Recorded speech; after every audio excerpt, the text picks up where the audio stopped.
हमारा चंद्रमा मानव सभ्यता की शुरुआत से ही अत्यंत महत्वपूर्ण स्थान रखता आया है। दुनिया भर के अनेक धर्मों ने इसे सम्मानित किया और अमर बना दिया।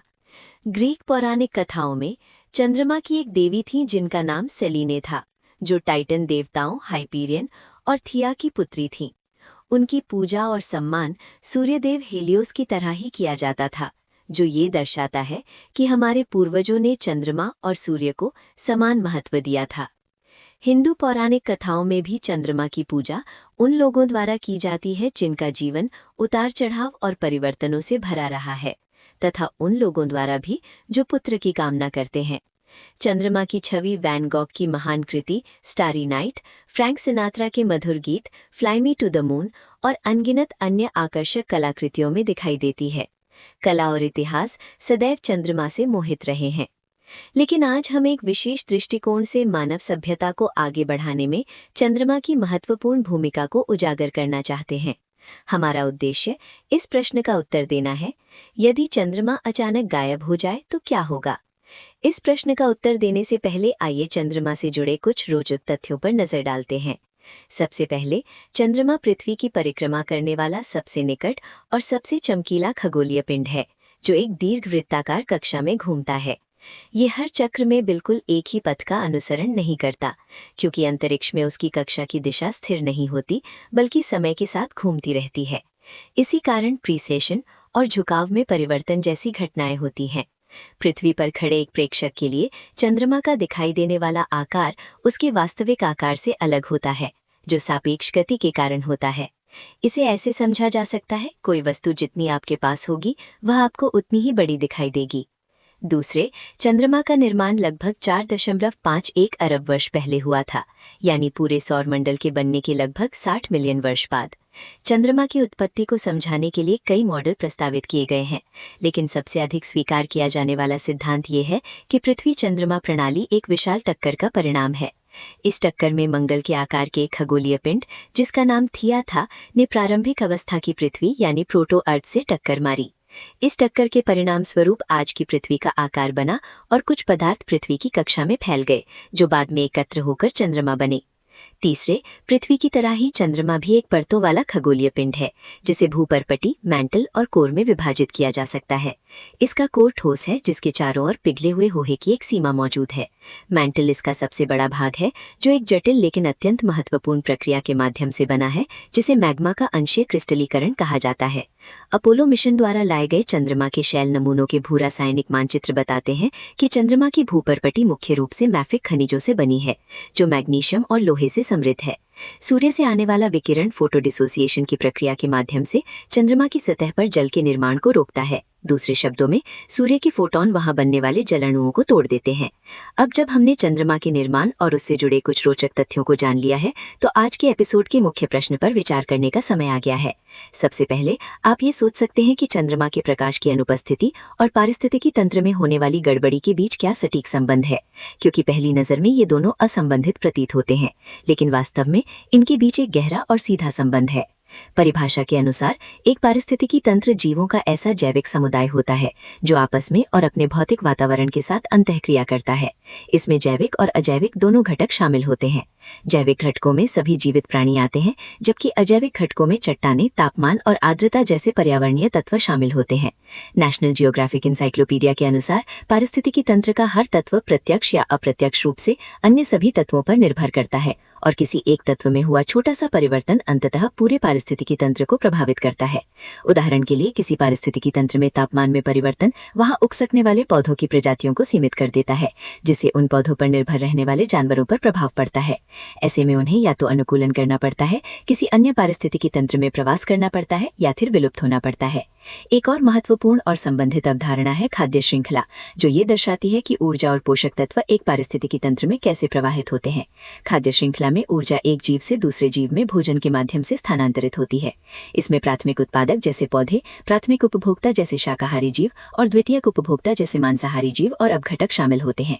चंद्रमा का प्रकाश पारिस्थितिकी तंत्र में एक अत्यंत महत्वपूर्ण कारक माना जाता है। जर्नल ऑफ एनिमल इकोलॉजी में प्रकाशित एक अध्ययन के अनुसार चंद्रमा के प्रकाश की अनुपस्थिति उन शिकार प्रजातियों की गतिविधियों को दबा देती है जो मुख्य रूप से दृष्टि पर निर्भर करती हैं, जबकि उन प्रजातियों की गतिविधि बढ़ जाती है जो गंध या इकोलोकेशन जैसी अन्य इंद्रियों पर निर्भर करती हैं। इसे ऐसे समझिए, दृष्टि पर निर्भर शिकारी जैसे शेर और उल्लू चंद्रमा के बिना रात में प्रभावी ढंग से शिकार नहीं कर पाएंगे, लेकिन गंध पर निर्भर शिकारी जैसे लोमड़ी, बिल्ली और सांप फिर भी शिकार कर सकते हैं। खाद्य श्रृंखला में ये असंतुलन अंततः एक ऐसी पारिस्थितिकी अस्थिरता को जन्म देगा जिसे सुधारा नहीं जा सकेगा। दूसरे, ज्वार भाटा अत्यंत निम्न आवृत्ति वाली तरंगे होती हैं जिनका चक्र बहुत लंबा होता है। ये तरंगे महासागरों में सूर्य और चंद्रमा द्वारा पृथ्वी पर लगाए गए गुरुत्वाकर्षण बल की प्रतिक्रिया के रूप में फैलती हैं। ये गुरुत्वाकर्षण एक बल उत्पन्न करता है जिसे ज्वारीय बल कहा जाता है, जो महासागरीय जल को बाहर की ओर उभार देता है और उच्च ज्वार तथा निम्न ज्वार के क्षेत्र बनाता है। सूर्य भी पृथ्वी के जल पर ज्वारीय प्रभाव डालता है जो चंद्रमा के प्रभाव के समान है। हालांकि सूर्य के गुरुत्वाकर्षण से उत्पन्न कुल ज्वारीय बल चंद्रमा द्वारा उत्पन्न ज्वारीय बल का केवल लगभग आधा होता है। इसका कारण यह है कि सूर्य पृथ्वी से कहीं अधिक दूर स्थित है और जैसा कि हमने पहले उल्लेख किया है। प्रिय मित्रों, यदि आपको ये वीडियो रोचक लगा हो तो कृपया हमारी टीम का समर्थन करने के लिए एक लाइक दें और चैनल को सब्सक्राइब करें ताकि हमें और भी अधिक आकर्षक वीडियो बनाने की प्रेरणा मिल सके और हम उन्हें आप तक पहुंचाते रहें। आपका हार्दिक धन्यवाद। चंद्रमा पृथ्वी के सबसे निकट स्थित खगोलीय पिंड है। इसी कारण चंद्रमा द्वारा उत्पन्न ज्वारीय बल महासागरीय ज्वार भाटों का मुख्य कारण होता है। लेकिन ये जानना महत्वपूर्ण है कि सूर्य चंद्रमा के ज्वारीय प्रभाव को बढ़ा भी सकता है और घटा भी सकता है। ऐसा इसलिए होता है क्योंकि कभी-कभी सूर्य और चंद्रमा पृथ्वी के साथ एक सीध में आ जाते हैं, जैसे पूर्णिमा के समय या अमावस्या के समय। इस सीध में आने के परिणाम स्वरूप सूर्य द्वारा उत्पन्न संपूर्ण ज्वारीय बल चंद्रमा के ज्वारीय बल में जुड़ जाता है, जिससे उच्च ज्वार अत्यंत ऊंचा और निम्न ज्वार अत्यंत नीचा हो जाता है। ऐसे ज्वार भाटों को स्प्रिंग टाइड्स कहा जाता है और ये महीने में 2 बार घटित होते हैं। चंद्रमा की प्रथम और तृतीय तिमाही फर्स्ट और थर्ड क्वार्टर के दौरान सूर्य और चंद्रमा पृथ्वी के साथ सीध में नहीं होते। इस स्थिति में सूर्य का ज्वारीय बल चंद्रमा के ज्वारीय बल को आंशिक रूप से निष्प्रभावी कर देता है। परिणाम स्वरूप इन चरणों में ज्वारीय प्रभाव कम हो जाता है। न तो उच्च ज्वार बहुत ऊंचा होता है और न ही निम्न ज्वार बहुत नीचा। ऐसे ज्वारों को नीप टाइड्स कहा जाता है। संक्षेप में, चंद्रमा का गुरुत्वाकर्षण बल और पृथ्वी का घूर्णन बल उच्च ज्वार और निम्न ज्वार के मुख्य कारण है। चंद्रमा का गुरुत्वाकर्षण पृथ्वी के उस हिस्से पर जल को उभार देता है जो उसके सबसे निकट होता है, जिससे वहां उच्च ज्वार बनता है। लेकिन पृथ्वी के विपरीत भाग में पृथ्वी का घूर्णन बल चंद्रमा के गुरुत्वाकर्षण बल से अधिक प्रभावी हो जाता है, जिसके कारण जल गुरुत्वाकर्षण के विरुद्ध इकट्ठा हो जाता है और वहां भी एक उच्च ज्वार उत्पन्न होता है। इन दोनों उच्च ज्वारों के बीच के क्षेत्रों में निम्न ज्वार पाया जाता है। इस क्षेत्र को ज्वारांतर क्षेत्र कहा जाता है, जो दिन भर समुद्र के पानी से ढका और खुला रहता है। इस ज्वारांतर क्षेत्र में सूक्ष्म जीव रहते हैं जो महासागरों में फैलने के लिए ज्वार भाटों पर निर्भर होते हैं। संपूर्ण समुद्री पारिस्थितिकी तंत्र मुख्य खाद्य स्रोत के रूप में बड़े पैमाने पर इन सूक्ष्म जीवों पर निर्भर करता है। अब कल्पना कीजिए कि यदि चंद्रमा के गुरुत्वाकर्षण के अभाव में महासागरों में ज्वार भाटे ही ना हो, तब समुद्री खाद्य श्रृंखला टूट जाएगी, जिससे समुद्री पारिस्थितिकी तंत्र में भारी अव्यवस्था उत्पन्न होगी और अंततः समुद्र के भीतर का समस्त जीवन विलुप्त हो जाएगा। तीसरे, अत्यधिक ज्वारीय अंतरमाले क्षेत्रों में महासागरीय ज्वार भाटों को ऊर्जा के एक उत्कृष्ट स्रोत के रूप में माना जाता है। उदाहरण के लिए, फ्रांस की रांस नदी और कनाडा के नोवा स्कोटिया क्षेत्र में ज्वारीय ऊर्जा संयंत्र स्थापित किए गए हैं, जहां ज्वार भाटों से विद्युत ऊर्जा उत्पन्न की जाती है। चंद्रमा के बिना इन ज्वार भाटों को उत्पन्न करने के लिए आवश्यक गुरुत्वाकर्षण बल नहीं होगा और ये संभावनाशील नवीकरणीय ऊर्जा स्रोत समाप्त हो जाएगा। चौथे, पृथ्वी का वायुमंडल भी उन्हीं ज्वारीय बलों से प्रभावित होता है जो महासागरों के जल को प्रभावित करते हैं। वायुमंडल में होने वाले इन उतार चढ़ावों को वायुमंडलीय ज्वार कहा जाता है, जो वायुमंडल में तापमान के ऊपर नीचे होने की प्रक्रियाओं में योगदान देते हैं। इसके कारण कुछ क्षेत्रों की जलवायु चंद्रमा की अवस्थाओं में पृथ्वी के सापेक्ष उसकी स्थिति पर निर्भर करती है। चंद्रमा की अनुपस्थिति को इन क्षेत्रों में जलवायु परिवर्तन के एक कारक के रूप में देखा जाएगा, जो ग्रीनहाउस प्रभाव के समान होगा। 5वें, महासागरीय ज्वार भाटे स्वयं भी मौसम को प्रभावित करने वाले एक महत्वपूर्ण कारक माने जाते हैं। महासागर को एक विशाल ऊष्मा भंडार माना जाता है, जिसमें अविशोषित ऊष्मा लगभग स्थिर रहती है। लगातार बदलने वाले तत्व ज्वारीय धाराएं होती हैं, जो इस ऊष्मा को पूरे महासागरों में वितरित करती हैं। दूसरे शब्दों में, ज्वार भाटे समुद्री धाराओं की गति को प्रभावित करते हैं, और ये धाराएं किसी क्षेत्र से गुजरते समय अपने साथ ऊष्मा ले जाकर मौसम को प्रभावित करती हैं।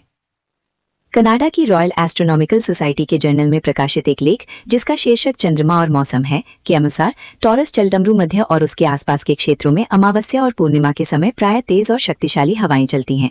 इस तथ्य को नौसेना के एक सर्जन डॉक्टर रैट्रे ने दर्ज किया था, जो 1841 से 1844 के बीच सर्वेक्षण पोत फ्लाई द्वारा किए गए अवलोकनों से संबंधित था। डॉक्टर रैट्रे ने पाया कि इन समयों में स्प्रिंग टाइड्स के दौरान अत्यंत निम्न जल स्तर पर एक विशाल प्रवाल भित्ति क्षेत्र उजागर हो जाता था, जो तट से लगभग 60 से 70 मील तक फैला होता था। ये विस्तृत क्षेत्र तीव्र रूप से गर्म हो जाता था, और भूमि के इस अत्यधिक ताप से अमावस्या और पूर्णिमा के समय तेज हवाएं उत्पन्न होती थीं। छठे, चंद्रमा के सबसे महत्वपूर्ण प्रभावों में से एक ये है कि वह पृथ्वी के घूर्णन को स्थिर बनाए रखने में सहायता करता है। पृथ्वी के घूर्णन के दौरान उसके अक्ष के झुकाव में कुछ परिवर्तन होते हैं, जिनके कारण वह हल्का सा डगमगाती रहती है। पृथ्वी का अक्षीय झुकाव वर्तमान में लगभग 23.4 डिग्री है, लेकिन ये 41,000 वर्षों के एक चक्र में 22.1 डिग्री से 24.5 डिग्री के बीच बदलता रहता है। यदि चंद्रमा न होता तो ये अक्षीय दोलन कहीं अधिक तीव्र हो जाते। इसके परिणाम स्वरूप पृथ्वी अत्यधिक डगमगाती और इससे गंभीर जलवायु प्रभाव उत्पन्न होते। इसे इस प्रकार समझा जा सकता है, यदि चंद्रमा जैसा कोई स्थिरीकारी तत्व न हो तो पृथ्वी का अक्षीय झुकाव 90 डिग्री तक पहुंच सकता है, जिसका अर्थ है कि भूमध्य रेखा उत्तर और दक्षिण ध्रुवों की जगह ले लेगी। कल्पना कीजिए कि अफ्रीका के कुछ हिस्से बर्फ से ढक जाएं। इससे पूरे वर्ष तापमान और दिन के प्रकाश में अत्यधिक परिवर्तन होंगे। अन्य समयों में पृथ्वी का अक्ष पूरी तरह सीधा हो सकता है, जिससे दिन और रात की अवधि समान हो जाएगी और ऋतुएं समाप्त हो जाएंगी। तब केवल लंबे समय तक चलने वाली चरम मौसम स्थितियां और गर्मी तथा सर्दी के बीच तीव्र अंतर ही रह जाएगा। सैद्धांतिक खगोल भौतिक विज्ञानी कैरी एक्सनेस के अनुसार इसका एक स्पष्ट उदाहरण मंगल ग्रह है, जहां कोई बड़ा चंद्रमा नहीं है जो उसे स्थिर कर सके। इसी कारण मंगल का झुकाव अधिक है और उसकी जलवायु तथा वायुमंडल में लाखों वर्षों के दौरान अत्यंत बड़े परिवर्तन हुए हैं। संभव है कि पृथ्वी पर भी हमें कुछ ऐसा ही देखने को मिलता। निष्कर्षतः, यदि चंद्रमा न होता तो महासागरीय ज्वार भाटे केवल सूर्य के गुरुत्वाकर्षण से उत्पन्न होते और उनकी शक्ति वर्तमान का केवल 1/3 रह जाती। इसके परिणाम स्वरूप समुद्री जीवन गंभीर रूप से बाधित हो जाता। ज्वारीय घर्षण के अभाव में पृथ्वी के घूर्णन की गति नियंत्रित न हो पाती और दिन छोटे हो जाते। पृथ्वी के मौसम और समग्र जलवायु पर इसका गहरा प्रभाव पड़ता। इसके अतिरिक्त हम उन उल्का पिंडों के प्रति भी अधिक संवेदनशील हो जाते, जिन्हें चंद्रमा प्रतिदिन अपनी ओर आकर्षित करके पृथ्वी से दूर रखता है, और जिनके टकराव से असंख्य प्रजातियां संकट में पड़ सकती थीं। यदि चंद्रमा न होता तो संभव है कि हम आज जिस स्तर तक विकसित हुए हैं वहां तक कभी न पहुंच पाते, या शायद हमारा अस्तित्व ही न होता। वीडियो को अंत तक देखने के लिए आपका बहुत बहुत धन्यवाद। यदि आपको विज्ञान, अंतरिक्ष की खोज और ब्रह्मांड के रहस्य पसंद हैं, तो कृपया लाइक करें और चैनल को सब्सक्राइब करें, ताकि हमें और भी रोचक सामग्री बनाने की प्रेरणा दे सके और हम उसे आप तक पहुंचा सकें। नमस्कार, और अगली वीडियो में फिर मुलाकात होगी।